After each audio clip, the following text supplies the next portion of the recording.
Marcus Aurelius ruled the most powerful empire on earth. And still, the hardest battle he fought was inside his own mind. That's easy to say about a dead emperor. But I'm not ruling an empire. I'm just trying to stop my mind from spinning at 3 a.m. Then you and Marcus have the same enemy, the mind that will not stay quiet. Everyone tells me to stop worrying and control my thoughts. But how do you control something that controls you first? You start by understanding what worrying actually is. Worry is your mind rehearsing pain that has not arrived. But sometimes that pain does arrive. So maybe my worry is just me being prepared. There is a difference between preparation and worry.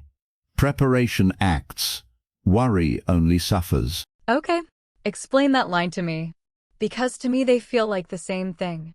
Preparation asks one question. What can I do right now? Worry asks a different question. What if everything goes wrong, again and again, with no end? So you're saying worry is a loop, and preparation is a step. Exactly. Marcus wrote that we suffer more in imagination than in reality. That sounds wise. But my imagination doesn't ask permission. It just runs. True, you cannot stop the first thought from appearing, but you can stop the second, the third, and the 10th. So the first worry is not my fault, but staying in it is my choice.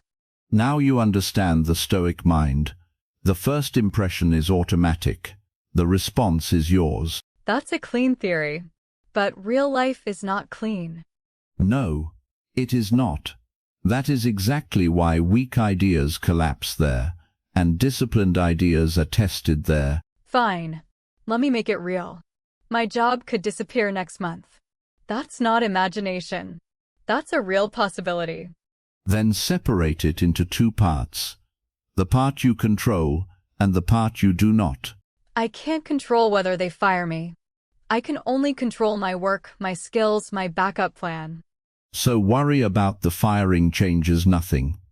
Action on your skills changes everything. But the fear of losing the job is what pushes me to work harder. Take away the fear, and maybe I get lazy. That is a fair point. Fear can wake you up, but fear is a poor master. What do you mean by master? A good servant obeys you and then leaves. A bad master stays and rules your nights, your meals, your peace. So fear is allowed to knock, but not to move in. Yes, let fear deliver its message, then send it out the door. But what if the message is true? What if the thing I fear actually destroys my life? Then face this honestly. Has worrying about it ever once made it less likely to happen? No. Worrying just makes me tired before the fight even starts. So you arrive at the real moment already drained. That is the true cost of worry. Okay, I'll admit that. But this whole idea of controlling my thoughts feels almost cold. Why cold? Because it sounds like you're telling me to feel nothing. To just shut down my emotions and pretend I'm a stone. That is the biggest misunderstanding of Stoicism. Marcus was not a stone. He was a man who felt deeply and refused to be ruled by it. So you're not asking me to stop feeling? No, I am asking you to stop being commanded by feeling. There's a difference between feeling fear and obeying fear. That is the whole philosophy in one sentence. But let me push harder. What if calmness is just suppression with a nicer name? Suppression hides the emotion and lets it rot inside. Calm looks at the emotion directly and is not moved by it. So suppression is fear in a locked room. Calm is fear in an open room with no power. Yes. One pretends the storm is not there. The other stands in the storm without falling. That image I understand. But standing in a storm is exhausting. Only when you fight the wind. Marcus learned to stop fighting what he could not change. And that's the part that scares me. Acceptance sounds a lot like giving up. Where do you draw that line? That's my question to you. Where's the line between accepting reality and surrendering to it? Acceptance is about what already exists. Surrender is about what you stop doing. Say that more simply. You accept the rain. You do not surrender your walk home. So I accept that the situation is real, but I still act inside it. Exactly. Acceptance is not the end of action. It is the clear ground action stands on. Most people think acceptance means doing nothing. Most people confuse peace with passivity. But Marcus ran an empire while practicing acceptance every single day. So he accepted what he couldn't control and acted fully on what he could. That is the discipline, not numbness, not surrender. Focused effort on the right target. Let me bring in something harder. What about the past? I keep replaying old mistakes. The past is the most useless place to live, and the most crowded. But those mistakes still hurt. And some of them changed my whole life. The event is over. The pain is something your mind keeps reviving. So you're saying the past can't touch me anymore? The past cannot touch you. Only your thoughts about the past can. But what if I learn nothing? What if I just keep repeating the same errors? Then the question is not why did I fail? The question is what does this teach me now? So I'm allowed to look back, but only to learn, not to bleed. Yes. Use the past as a teacher, never as a prison. That's a beautiful line. But guilt doesn't listen to beautiful lines. Guilt is fair only when it points to action. If guilt only makes you suffer, it is no longer justice. It is just self-punishment. So healthy guilt says, fix it, change, do better. And useless guilt only says, you are bad, again and again, forever. One moves you forward. The other just keeps you bleeding in place. Marcus reminded himself each morning that the day would bring difficult people and hard moments. Wait, he expected things to go wrong? Isn't that just negative thinking? No. It is preparation. The Stoics called it premeditatio malorum. Explain that without the Latin. You imagine the difficulty before it comes.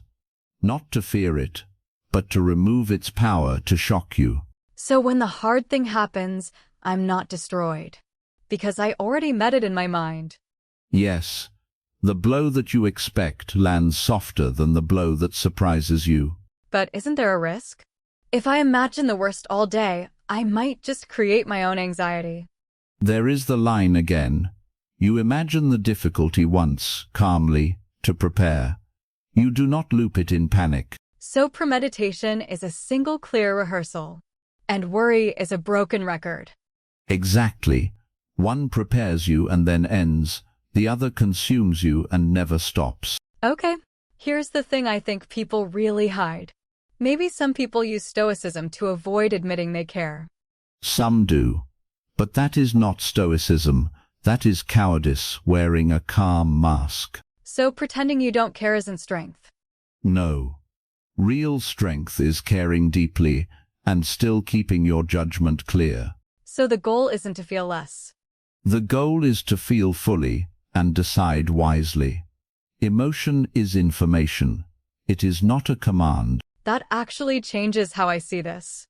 I always thought controlling my thoughts meant silencing them. You do not silence the mind. You govern it. Like a ruler who listens to advisors, but makes his own decision. That is exactly the image Marcus lived by. The thoughts speak, but you sit on the throne. But some days the advisors are screaming, and the throne feels very small. Then you return to one question. What is actually within my control right now? My reactions, my effort, my attention, my next choice. And everything else. Other people, the outcome, the opinions, the future, things I was never holding in the first place. When you stop carrying what was never yours, the weight disappears. But people's opinions do affect my life. My boss, my family, my reputation. Those have real consequences. The consequence is real, but the opinion itself is not in your hands. So I focus on my character, not their judgment. Marcus said it plainly. You have power over your mind, not outside events. Realize this. and you find strength. But when someone judges me unfairly, it burns. It burns because you grant them authority over your worth. Take that authority back, and the fire has no fuel. So their words can hurt only if I agree with them. A true judgment of you costs you nothing, because it helps you grow. A false judgment costs you nothing either, because it is not true. That's almost freeing. But it sounds easier than it lives. Of course it is harder to live. Every real philosophy is easy to read and hard to practice. So this is not a one-time decision. No, it is a daily training.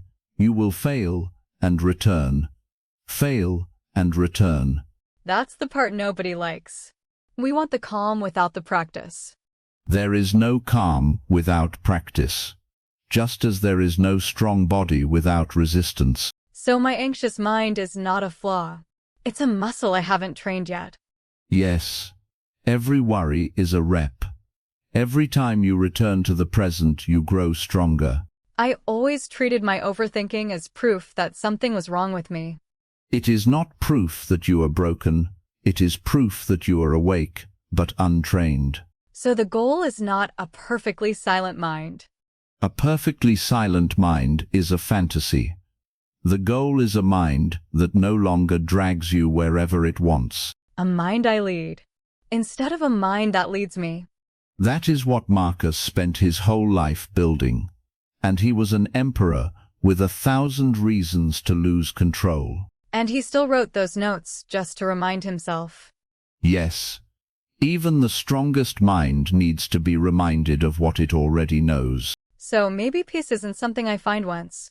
Peace is something you return to, again and again, on purpose. Let me ask the last hard question. What if I do everything right and life still punishes me? Then you will have lost the outcome, but you will not have lost yourself. And that's supposed to be enough? It is the only thing that was ever truly yours. Outcomes were always borrowed. Your character is the one thing life cannot take. So even in the worst case, I keep the most important thing. You keep your judgment. You keep your dignity. You keep the part of you that no event can own. I think I finally understand. Controlling my thoughts was never about silencing fear. It was about no longer being ruled by it. And calm was never about feeling nothing. It was about feeling everything, and still standing. So I don't become peaceful by escaping life. You become peaceful by no longer letting life command the part of you that was meant to remain free. Marcus knew that, even with an empire on his shoulders. And you can know it too, not because life is easy, but because your mind finally is yours.